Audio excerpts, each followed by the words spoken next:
to my channel Biological World. In this video, we will see the system of frog. So let's start. Respiration. तो respiratory system क्या होता है? इसमें gases का exchange होता है या फिर इसे सेल्यूलर रेस्पिरेशन भी कहते हैं। तो रेस्पिरेटरी सिस्टम को डिस्कस करने से पहले हम सबसे पहले ये देख लेते हैं कि रेस्पिरेशन क्या होता है। Respiration is the process in which food is oxidized. As a result, energy is released, while carbon dioxide and water vapors are produced as water products. Respiration का प्रोसेस ऐसा प्रोसेस है जिसमें फूड की oxidisation होती है, यानी as a result जिसके नतीजे में एनर्जी रिलीज होती है और कार्बन डाइऑक्साइड और वाटर वेपर्स भी प्रोड्यूस होते हैं वाटर प्रोडक्ट्स के तौर पर। ठीक है, यानी कि जब रिस्पायरेशन का प्रोसेस हो जाता है तो उसके रिजल्ट में वाटर वेपर्स, कार्बन डाइऑक्साइड और एनर्जी रिलीज होती हैं। ठीक है जी, ग्लूकोज यहाँ पर फूड को कहा गया है और ऑक्सीजन वहाँ प्रेजेंट होती है। तो जब इनकी ऑक्सीडाइजेशन होती है, ब्रेकडाउन होती है, तो क्या होता है, इसके रिजल्ट में कार्बन डाइऑक्साइड, वाटर और एटीपी यानी कि एनर्जी प्रोड्यूस होती है। एटीपी की फुल फॉर्म होती है एडिनोसाइन ट्राइफॉस्फेट। ठीक है, तो ये होती है रिस्पायरेशन यानी कि गैसेस का एक्सचेंज होना और उसके रिजल्ट में एनर्जी का प्रोड्यूस होना। ठीक है जी। Types of respiration in frog. अब रिस्पायरेशन की कुछ टाइप्स होती हैं फ्रॉग में, वो कौन कौन सी टाइप्स हैं? There are 3 types of respiration in frog. Frog की रिस्पायरेशन की 3 टाइप्स होती हैं। कौन कौन सी हैं? Number 1 buccal respiration, number 2 cutaneous respiration, number 3 pulmonary respiration. अब हम इन तीनों रिस्पायरेशंस को वन बाय वन डिस्कस करेंगे। तो सबसे पहले है buccal respiration. Exchange of gases takes place in the buccal cavity because its inner lining is richly supplied by blood capillaries. This type of respiration is called buccal respiration. Buccal respiration में क्या होता है? इसमें क्या होता है, exchange of gases होती है। ये कहाँ होती है? ये बक्कल कैविटी में होती है, यानी कि जो माउथ की जो कैविटी होती है, कैविटी कहते हैं स्पेस को। ठीक है, माउथ की जो कैविटी होती है उधर क्या होती है, गैसेस का एक्सचेंज होता है। क्योंकि माउथ की जो अंदर की जो सरफेस होती है वो क्या होती है, वो रिचली सप्लाइड होती है ब्लड कैपिलरीज पर। ठीक है, फ्रॉग का जब माउथ होता है उसकी अंदर की जो सरफेस होती है माउथ की, वो कंसिस्ट होती है बहुत सारी ब्लड कैपिलरीज पर। इस तरह की रिस्पायरेशन को बक्कल रिस्पायरेशन कहते हैं।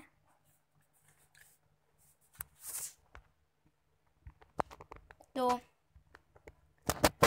ठीक है, ये क्या है, ये फ्रॉग का माउथ है। इसके अंदर माउथ की जो सरफेस होती है कंसिस्ट होती है बहुत सारी ब्लड कैपिलरीज पर, जिससे क्या होता है, ब्लड में क्या होती है, ब्लड में रिस्पायरेशन होती है, गैसेस का एक्सचेंज होता है। तो इस तरह की रिस्पायरेशन जो माउथ से हो, बक्कल कैविटी में हो, उसको बक्कल रिस्पायरेशन कहते हैं। नेक्स्ट टाइप है रिस्पायरेशन की cutaneous respiration. Exchange of gases takes place through the moist skin of the frog.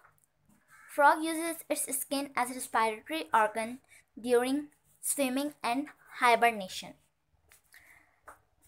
Exchange of gases यानी कि जब एक्सचेंज का गैसेस कहाँ पर हो, फ्रॉग की मॉइस्ट स्किन पर। मॉइस्ट यानी कि थोड़ी गीली सी। ठीक है, फ्रॉग की स्किन क्या होती है, मॉइस्ट होती है। वो मॉइस्ट क्यों होती है? क्योंकि उसके अंदर एक ग्लैंड होता है जो कि उसकी स्किन पर सिक्रीशन करता रहता है और उसकी वजह से फ्रॉग की स्किन मॉइस्ट होती हैं। फ्रॉग जो है वो अपनी स्किन को यूज़ करता है एज अ रेस्पिरेटरी ऑर्गन। कब यूज़ करता है ये? जब वो स्विमिंग करता है, क्योंकि फ्रॉग क्या है, एक एम्फीबियन है। एम्फीबियन यानी कि ऐसा ऑर्गेनिज्म जो वाटर और लैंड दोनों पर रहता हो। ठीक है, तो जब फ्रॉग स्विमिंग करता है वाटर में, तो जाहिर सी बात है वहाँ पर ऑक्सीजन यानी कि उधर गैसेस का एक्सचेंज कैसे होता है, उसकी स्किन के थ्रू होता है। और हाइबरनेशन यानी कि जब वो फ्रॉग अपने आप को विंटर के सीज़न में मिट्टी के अंदर कवर कर लेता है, तब भी उसे क्यूटेनियस रिस्पायरेशन की नीड होती है। ठीक है, तो क्यूटेनियस रिस्पायरेशन कौन सी रिस्पायरेशन होती है? क्यूटेनियस रिस्पायरेशन स्किन के थ्रू होती है। स्किन के अंदर क्या होती है, बहुत सारी कैपिलरीज होती हैं, ब्लड, जहाँ पर गैसेस का एक्सचेंज होता है। और ये कब होती हैं? जब ये स्विमिंग करता है फ्रॉग, और हाइबरनेशन के प्रोसेस के दौरान। अब क्यूटेनियस रिस्पायरेशन होती कैसे है? Oxygen diffuses into blood through skin while CO2 यानी कि carbon dioxide from the blood capillaries of skin diffuses out. तो क्या होता है, ऑक्सीजन जो है, जो कि वाटर में होती है ऑक्सीजन, वो स्किन के थ्रू फ्रॉग की ब्लड वेसल में एंटर होती है, और फिर जो कार्बन डाइऑक्साइड होती है वो ब्लड वेसल के थ्रू ही स्किन से डिफ्यूज़ आउट हो जाती है। तो इस तरह स्किन के थ्रू रिस्पायरेशन अकर होती है, परफॉर्म होती है। तो ये थी क्यूटेनियस रिस्पायरेशन। नेक्स्ट रिस्पायरेशन है pulmonary respiration. Respiration which takes place through the lungs of frog is called pulmonary respiration. ऐसी रिस्पायरेशन जो फ्रॉग के लंग्स के थ्रू हो उसको पल्मोनरी रिस्पायरेशन कहते हैं। ठीक है, क्यूटेनियस रिस्पायरेशन स्किन से होती है, बक्कर रिस्पायरेशन फ्रॉग के माउथ से होती है, और पल्मोनरी रिस्पायरेशन लंग्स के थ्रू अकर होती है। पल्मोनरी रिस्पायरेशन इन फ्रॉग, जो मेन रिस्पायरेशन होती है फ्रॉग की, वो पल्मोनरी रिस्पायरेशन होती है। The gaseous exchange which takes place in lungs is called pulmonary respiration.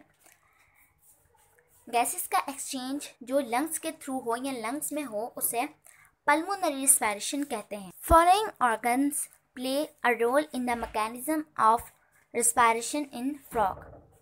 कुछ ऑर्गन्स होते हैं जो फ्रॉग की इस मैकेनिज्म रिस्पायरेशन में रोल प्ले करते हैं। तो वो कौन से ऑर्गन्स होते हैं? लंग्स।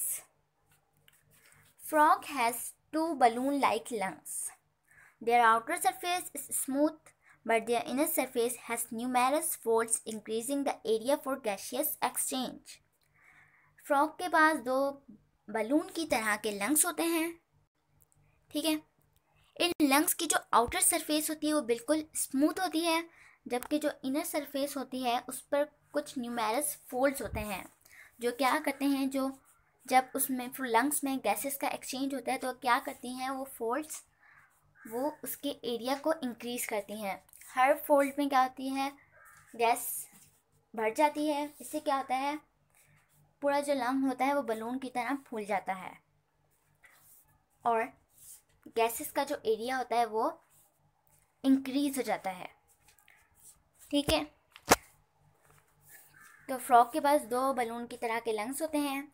इनकी जो आउटर सरफेस होती है वो स्मूथ होती है, जबकि इनर सरफेस पे क्या होती हैं, बहुत से फोल्ड्स होते हैं जो कि गैसेस के एक्सचेंज के एरिया को इंक्रीज करने के लिए होते हैं। Mechanism of respiration. अब हम देख लेते हैं कि पल्मोनरी रिस्पायरेशन कैसे अकर होती है, गैस कैसे किस किस स्टेजेस से गुजरकर लंग्स में पहुंचती है। During respiration, air is taken by external nostrils. It passes into buccal cavity through internal nostril. From here, it enters the glottis and passing through the larynx and bronchi. Finally, it reaches the lungs. The lungs are richly supplied with blood vessels. Pulmonary respiration के दौरान air जो होती है वो external nostrils से enter होती है। External nostrils यानी कि फ्रॉग की जो स्नाउट की टिप पर क्या लगी होती हैं, 2 होल्स होते हैं जिन्हें एक्सटर्नल नॉस्ट्रल्स कहते हैं। वहाँ से क्या होता है, वहाँ से एयर एंटर होती है फ्रॉग में। It passes into buccal cavity. फिर वो जो एक्सटर्नल नॉस्ट्रल्स से एयर आती है वो कहाँ से गुजरती है, वो बकल कैविटी से पास होती है। कहाँ से आती है, वो इंटरनल नॉस्ट्रल्स से। ठीक है, समझिए फ्रॉग का माउथ है, इसके ऊपर यहाँ 2 नॉस्ट्रल्स हैं। उन 2 नॉस्ट्रल्स से जब एयर अंदर आई तो अंदर वाली नॉस्ट्रल्स को क्या कहते हैं, अंदर वाली नॉस्ट्रल्स को इंटरनल नॉस्ट्रल्स होती हैं। यानी कि जब एयर फ्रॉग में एंटर होती है तो वो एक्सटर्नल नॉस्ट्रल्स से एंटर होती हैं और इंटरनल नॉस्ट्रल्स से उसमें एंटर होती हैं। किसमें, फ्रॉग के बक्कल कैविटी में। और फिर वहाँ से पास होती हुई वो ग्लॉटिस में एंटर होती हैं और फिर ग्लॉटिस से एयर निकलकर लैरिंग्स में जाती है, लैरिंग्स से ब्रोंकाई में, और फाइनली वो लंग्स तक एयर पहुंच जाती है। लंग्स जो होती हैं वो रिचली सप्लाइड होती हैं ब्लड वेसल्स से। ठीक है, लंग्स की जो सरफेस होती है वो ब्लड वेसल्स से अकर होती हैं, कंसिस्ट होती है। In the lungs, exchange of gases between air and blood takes place. That is, oxygen is absorbed by blood while CO2 and water vapors are given out through the same route. जब lungs तक air पहुंच जाती है और वहाँ पर फिर क्या होता है, गैसेस का एक्सचेंज होता है बिटवीन एयर एंड ब्लड। जैसे कि हमने पढ़ा कि लंग्स में क्या होती हैं, ब्लड कैपिलरीज होती हैं। तो जब एयर लंग्स में पहुँचती हैं तो एयर और ब्लड क्या करते हैं, गैसेस का एक्सचेंज करते हैं। दैट इज़, जैसे कि ऑक्सीजन जो है वो ब्लड में एब्जॉर्ब हो जाती है और कार्बन डाइऑक्साइड और वाटर वेपर्स जो हैं वो उसी रूट से, यानी कि जहाँ से एयर एंटर होती है लंग्स तक, वहीं से कार्बन डाइऑक्साइड और वेपर्स, वाटर वेपर्स उसी रूट से निकल जाते हैं एक्सटर्नल नॉस्ट्रल से। ठीक है, एयर जो है वो एक्सटर्नल नॉस्ट्रल्स के थ्रू एंटर होती है बक्कल कैविटी में। फिर इंटरनल नॉस्ट्रल्स होते हैं, वहाँ से एयर बक्कल कैविटी से गुजरकर ग्लॉटिस में जाती है, ग्लॉटिस से ब्रोंकाई में, और फिर फाइनली वो लंग्स में पहुँच जाती है। लंग्स में क्या होता है, लंग्स में गैसेस का एक्सचेंज होता है ब्लड और एयर के थ्रू।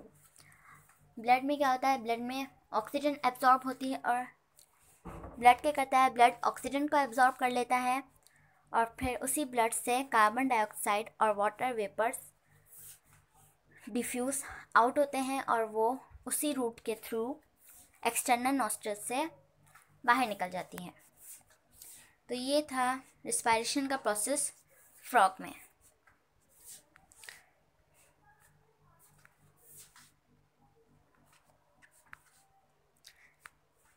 ठीक है जी, रिस्पायरेशन जो होती है वो 3 टाइप्स की होती है, buccal respiration, cutaneous respiration, pulmonary respiration.